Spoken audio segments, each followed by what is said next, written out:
Hello, everyone. This is Kevin Black of Black Market Leadership. Thanks for coming back. This is part 3 of my 3-part discussion with Benjamin Runkle, author of Generals in the Making. I highly, highly recommend you get this book. It is a gem. This is Black Market Leadership, the underground resource for disruptors and status quo breakers. Let's pivot to our final man, General Patton. And I got to tell you, reading this, one of my favorite stories in this is the story where Patton and his wife, I think they're going to like a ball or a function. Yeah. And there's, could you tell the story where the old general starts making fun of Patton? Yeah. So Beatrice Patton is one of my favorite, she one of my favorite characters, for lack of a better, she's one of the more interesting. She was incredibly wealthy. I mean, Patton's family was wealthy. Her family was wealthier. They were distant cousins. They marry, and he becomes therefore the richest general, the richest officer in the U.S. Army. He goes, great service record in both Mexico and in World War I. There are a lot of, I have criticisms of Patton in the book, but there's no denying he was an innovator as to tanks up to that point, and incredibly brave service and honorable service in the war. And because of that, though, a lot of younger officers got more rapid promotions. He went over to France as a captain and was temporarily a full-bird colonel when he comes back, because of that he had commanded a brigade of tanks there. And so they're at some function in Washington, D.C., and an older, of the old late 19th century breed of the Army, of the D.C., of the bureaus in the War Department, who accumulate a lot of power and rank, but never leave the desks in D.C., not even to serve in field service in the United States, sees them and can be overheard saying, "My, what such young chickens they're putting wings on these days," a reference to his colonel's rank. The next thing anyone knows, or Beatrice Patton, in the description of the next thing she knows, is people are pulling her off of him, and she had apparently tackled him and had him by the ears and was slamming his head on the ground for insulting a George Patton, who had a quick temper, is actively pulling his wife, who's an heiress, one of the richest heiresses in the country probably, and pulling her off of this old fat colonel for insulting him. She also volunteered to ride when he was trying to convince skeptical generals to fund tank innovation, and trying to offering them a ride in the tank when none of the generals would get in the tank. She volunteered and drove around in the tank, lost her fancy floral hat, and her dress was probably ruined. But she would go, she had the chutzpah, the guts to do that sort of thing where generals wouldn't. She was a fairly impressive woman. I think, though, as the earlier story, though, about he was never in physical danger when the beer bottles started exploding. But I think when looking at some of his behavior, especially in the 1930s, that there was, a lot more going on that I think early biographers of him likely missed, because the vocabulary, I think this is a lot informed by what we now know, especially after Iraq and Afghanistan, that he had PTSD, likely had PTSD from World War I, and likely had some sort of traumatic brain injury from, repeated polo falls was the most likely cause. He very active, very aggressive rider in playing polo, and fell on his head quite a few times. So he was probably suffering from these symptoms, and he suffered from really major, significant depression in the 1930s, because he had this wonderfully romantic idea of himself as being a great military commander. This was his destiny. Ever since he was a small child, he had convinced himself he was going to lead men in a great army in one of the great wars of all time. And World War I didn't quite count for him, and he was becoming depressed because he was starting to get older, and it looked like his opportunity had faded. His family once found him, sobbing next to a book that was open to it was a military history, and showed the ages of all these great commanders, Alexander, Napoleon, etc., what year, George Washington, what year, how old they were at that time of their command, and he had just passed, he was already past that age. Oh, And so he yeah. increasingly, as the army's shrinking, as America's becoming increasingly isolationist, he literally feels like and he's suffering from, again, the effects of TBI, literally feels his destiny, his reason for being slipping away from him. And in the book, there's a picture that I think goes a long way towards illustrating this. It's the family at Christmas dinner in 1939, and everybody, his children, Beatrice, the other in-laws, they're all laughing, smiling, and he, even though he's sitting at the head of the table surrounded by his family, he looks like he's a million miles away. Yes. Sullen, depressed, that I don't think it's an overstatement to say that World War II probably saved his life. Even his daughter, in a memoir she wrote that wasn't published when she was alive, but has been published since, she quite frankly describes him as suicidal. I mean, he was drinking too much. He was, embarrassing himself on post with the younger crowd. And I think that World War II really, it snapped him out. It snapped him out of and saved his life. I don't think he would have survived to 1945 if there had been no war. No, a man, a man of passion, a very, very intense man. And I've worked with people like that, that it's very, very high highs and very low lows. And I think you're absolutely right. I got to tell you, though, when you mentioned about his head trauma, I read a couple might have been a year or two ago. I can't remember. I think it's a book about the Fowley's pocket, but Patton, they're talking about Patton in it. And I think someone asked him once, they asked him, do you have any distinctive characteristics? And I think his reply was, yeah, I had 3 concussions when I was a kid, or something to that effect. It's quite humorous, but to me, I know Americans are always fascinated with Patton because we see the movie, though I think people don't realize that George C. Scott's character, I've been told, is more like his son. And if you hear Patton, he actually had a really squeaky voice. Yeah. But the one thing I think the audience would be interested in, Patton went to VMI for a year, but then he left. He left to go to West Point, and he had to redo his whole pleb year, rat year, as we call it, rat year, pleb year there. Yeah. And he was also dyslexic, which is crazy to put yourself through that kind of rigor, I guess, that kind of experience. Could you talk a little bit about his earlier experiences? Well, the funny thing is, so he was Southern gentry. I mean, his family lived out in basically the city of Pasadena, California, used to almost entirely be Patton's family ranch. Very wealthy family, Southern gentry that I conjecture that he may have been the model for Winston Groom's character, Lieutenant Dan in Forrest Gump, that he had a relative killed in every American war leading up to World War I, pretty much. Wow. And it was the tradition of service. His family was on the Confederacy side of the Civil War, but they had moved out to California and were among the original sort of land barons out there. And so he grew up though with a very, like John Mosby, the cavalry, the Confederate guerrilla leader, was a frequent house guest of his family's out in California growing up. And so he heard stories of the war from that angle, from the men who had served with his grandfathers and uncles, etc. And from day one, always knew he wanted to be in the military. When Beatrice's father, he wouldn't let her accept Patton's engagement proposal until he made Patton write him a letter saying, "Why do you want to be a military officer? I don't get it." And Patton said, "I can't explain it. It's just as I can't explain why I need the oxygen, yet I breathe. It's the same way with my desire to be an officer."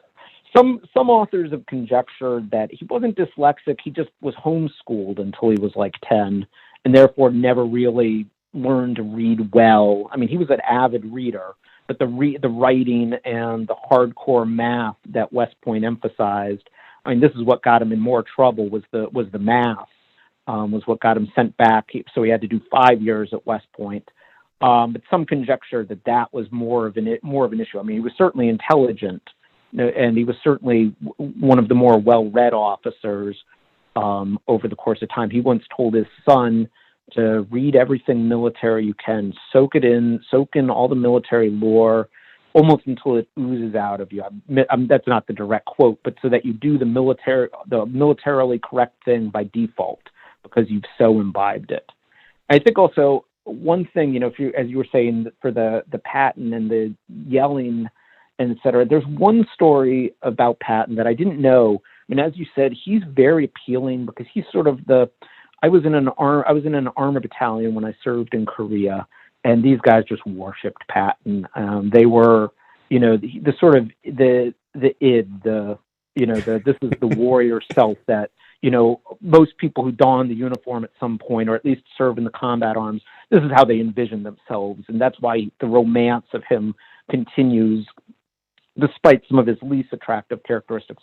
But one story that I wasn't aware of that impressed me greatly, and I think says a lot to him as a leader, though, in addition to, his early days as a tank innovator, after the Louisiana maneuvers. So he becomes commander of 2nd Armor Brigade and then 2nd Armor Division before the war. And as they're doing the 1941 maneuvers, the large-scale Army maneuvers. And they absolutely destroy everybody in the first set of maneuvers in Tennessee.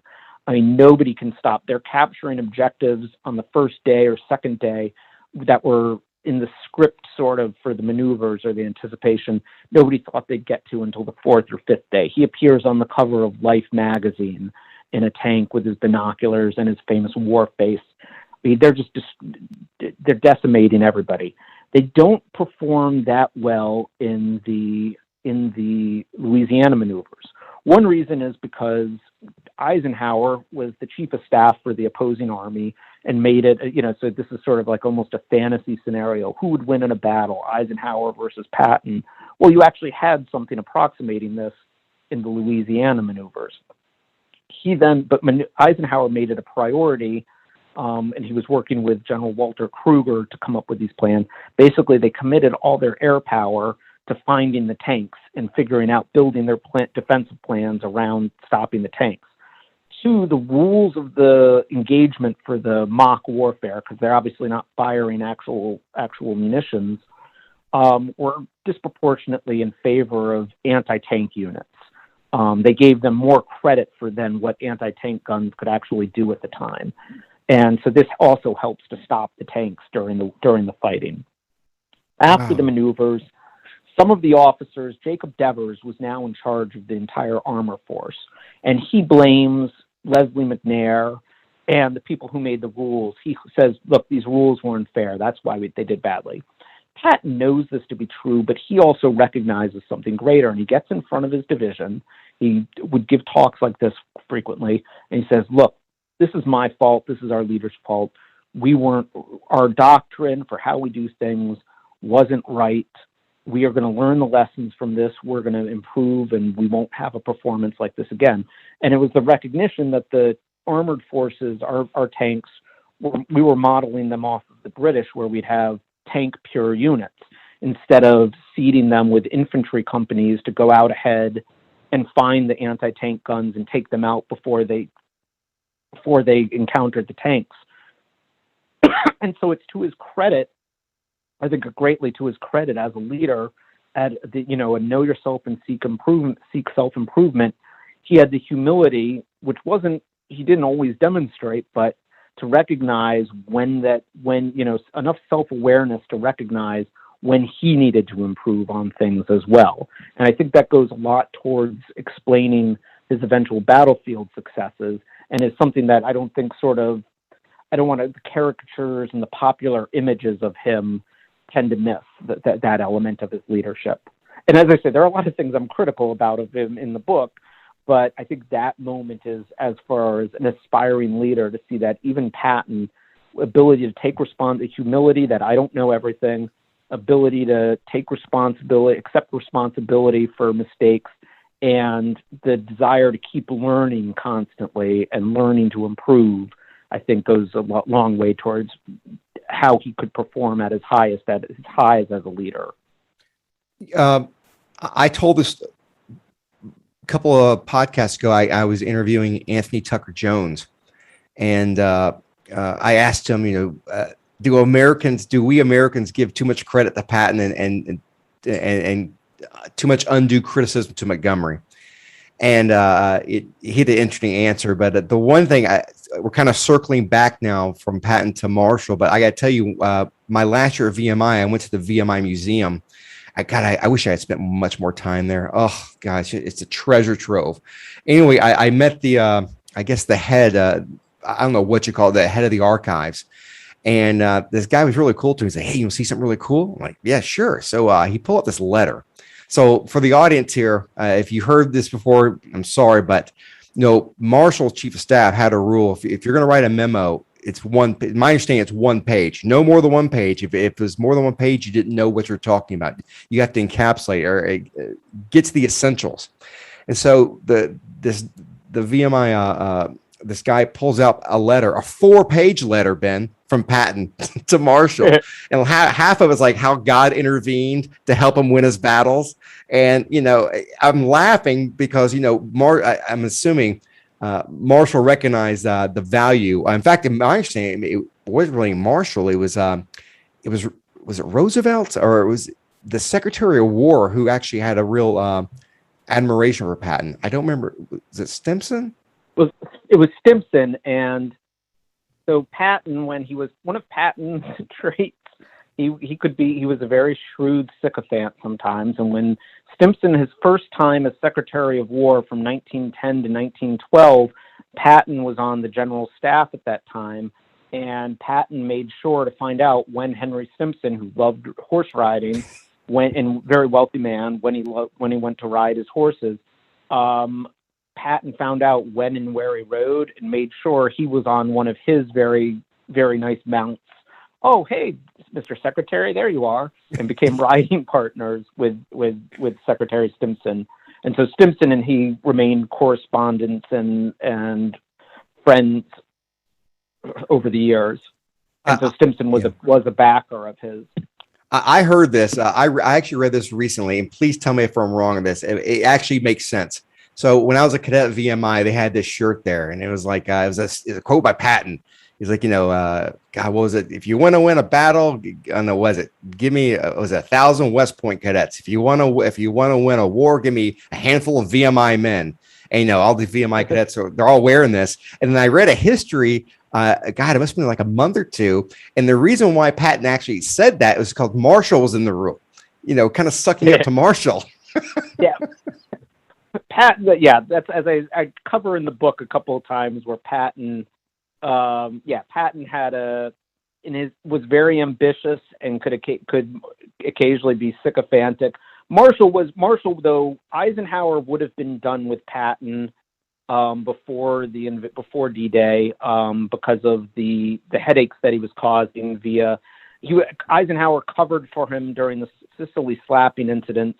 But by the time of the London speech, was about done with him. He also knew that Patton was speaking disparagingly of Eisenhower, and so Ike was starting to get sick of it. And Marshall did sort of say, "Look, what the bottom line? If you're in a fight, do you want him? Because we're going to be in a fight." And that was the key driver of retaining him. I think, as you're saying, I mean, that's with Anthony Tucker Jones. I think that's the great thing about World War II history, and why it's not going to decline anytime soon, is that just the endless debates over, as you were saying, the Montgomery versus Patton, the endless debates. There's no right answer, and you can endlessly debate who was right on some of these, who was wrong, and never come to an absolute conclusion on it. And it's the fun of that. Yeah. So we're getting ready to roll this thing up. And before we go, though, I heard I did my homework. And I listened to a podcast you did recently, and if I'm correct, there were a couple chapters you wish you could have incorporated in this. And in fact, I think you said you would you like to write a book on Marshall's strategic leadership? Did I hear that correctly? Well, I had said that one chapter I'd considered writing and couldn't fit it in was the one thing, Marshall comes out, I think he's my favorite, and my only fear is that I don't want to be hagiographic towards him. It's just hard to find flaws in him. Yeah. And I think if there was a flaw to him, that his early strategic decisions as regarding Operation Torch versus Operation Roundup or Bolero, he just wasn't. He was just incorrect on. But that's looking hard to, like, it's easy to point to MacArthur being a toxic leader, being dishonest, being narcissistic, botching the Philippines defense. It's easy to find things that MacArthur did wrong. Now, as I say, he ended up being brilliant in the Pacific campaign, but you could see his highs and lows very easily. You could see Patton's warts fairly easily as well.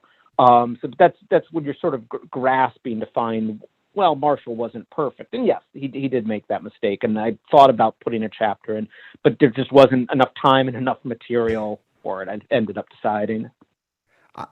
So before we go, I have to ask you, how long did it take you to write this book? Because look, like for the audience knows, I talk about books all the time. This thing, just preparing for this, I went through all my notes, and I go through and I have a system of how I underline star. And I was going through the first chapter. I'm like, I couldn't cover this first chapter with you in just an hour. You have so much data, not data information, but it's so packed with information, and it's fascinating. Ben, reading this, I feel like it took you 10 years to put this together. It's so well done, and it's so well edited. Well, as I said, the conception for it was probably 97, 98. The actual, and over the next 15 years or so, every time I passed a used bookstore, if there was a memoir or a biography of a World War II general, I'd pick it up and eventually have it for someday. And then I think I seriously started working on it I think I did about a year for it in about 2013 or so, after I finished my first book on strategic manhunts. I started to do this for a year. I got 2 or 3 chapters done, and then just for one reason or another had to put it aside for about 4 or 5 years, and then started it up again seriously, I think in 2016, 2017. And so I guess it took 2 years. Wow. That's also having to maintain, a day job, and this is being able to, get on the commute, having on the train coming into work, getting an hour of work done that day, that way, when the kids are in bed, an hour that way. So to be able to, the difference between being able to, if you're a full-time author versus if you have a day job, that would, I imagine, there's a nice fantasy world where where instead of the athletes all getting millions of dollars, World War II history authors get that and can therefore have all the time free. And what's the reception been? Generally very positive. I mean, look at this is sort of behind the curtain of being an author nowadays. Nowadays, you don't get rich off of history books unless they get made a movie, which I'm not. I do this because I get interested enough in a subject that I want to read 10 books on it. And if I'm going to read 10, 20 books on a subject, I have just a natural sort of, as Patton said, he wants to be an officer because it just feels right to him. It's his natural instinct. Once I've read 10 or 20 books about a subject, I just feel the natural instinct that I want to write about it. That if it's a great story, I want to be able to tell as many people as possible. And then that's what then turns into a book as a consequence. Well, again, congratulations. This is, I know of no competition with you in this. Ladies and gentlemen, is there a book out there that tells about the trials and tribulations of these great generals prior to World War II? Yeah, it's called Generals in the Making. Anything else? No, it's just Generals in the Making. So go to Amazon, go to your local small business bookstore. You got to pick this up. I tell you right now, especially if you're an entrepreneur, if you're a solopreneur, if you're doing your own thing, It's hard. You got to stick to it. I'm sure everyone out here, you got to be persistent. Persistence. Well, guess what? Here is a story of great men who made it, but it was not pretty. It was ugly sometimes. It was depressing sometimes, especially with Eisenhower. And I think if you out there can read this and get a real appreciation for people in a different industry, a different sector, the public sector, and just see what they went through, then you can see that there's light at the end of this tunnel too. So you don't have to be depressed like Patton. The time's going to come. You got to do your best. And gosh, Ben, I think we could have talked for another 3, 4, 5 hours. I had so many notes here. I think I got one question done, but this has been a lot of fun, and I really appreciate you taking your time to speak with us. No, my pleasure, Kevin. I enjoyed talking to you. Awesome. Okay, then. Ladies and gentlemen, you'll see Ben's bio in the notes, and I'll have a link to his book. Get that book. I'm telling you right now, you're going to love it. You're going to love it. And with that, I bid you all farewell. We'll see you next time. If you like this content and want to hear other things like it, head on over to the website at blackmarketleadership.com. That's blackmarketleadership.com. There you can subscribe to the podcast, and you can even create a free members profile.